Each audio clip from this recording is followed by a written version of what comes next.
صارت 3 أسابيع إذا متابعين أخبار المتنبئين الجويين، خصوصا اللي عندكم هنا بمطار البصرة، متنبئين الجويين يوميا ينزلون خبر هذا الأسبوع سيشهد أمطار غزيرة في العراق. تدري هذا المطر احنا ايش قد بحاجته بالبلد اليوم؟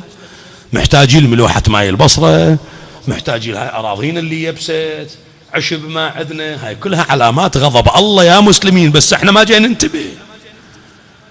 ترى هاي علامات غضب الله، لأن المطر خير. القوم اللي الله يريد يظلل عليهم برحمته ينزل عليهم المطر ويغدق عليهم من خيرات الأرض. احنا لا الأرض جاي تنبت ولا المطر جاي ينزل. شايفين منين اليوم احنا بيا شهر مو بالعاشر لو لا، احنا المفروض 15/9 عندنا شتاء، احنا هسه العاشر راح يخلص نصف العاشر واحنا ما شايفين شتاء، موت حر.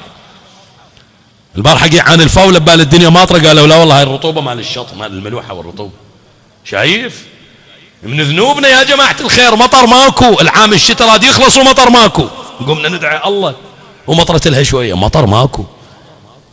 بينما كل العلماء والمتنبئين الجويين ذول ترى معلوماتهم دقيقة، يعني ما اجوا من بلاش، عن دراسة، وإن الأمر بيد الله، لكن تخمين توقعاتهم يقول لك هذا الموسم العراقي يشهد أمطار غزيرة. ليش ما جاي تمطر؟ صارت 3 أسابيع، المفروض قبل أسبوعين ماطر الدنيا وجاينا الشتاء والجو كاسر، ماكو. من ذنوب ابن آدم، من خطايانا، من مصايبنا، من اللي جاي يصير.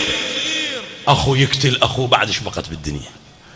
هاي ما شفناها، ما صايرة لا عد اليهود ولا عد ما أدري على شنو، على دنيا، على بيت، على دنيا، إبليس والدنيا ونفسي والهوى، كيف الخلاص وكلهم أعدائي. هذول أئمتنا كانوا بحال بيوت وبحال دنيا.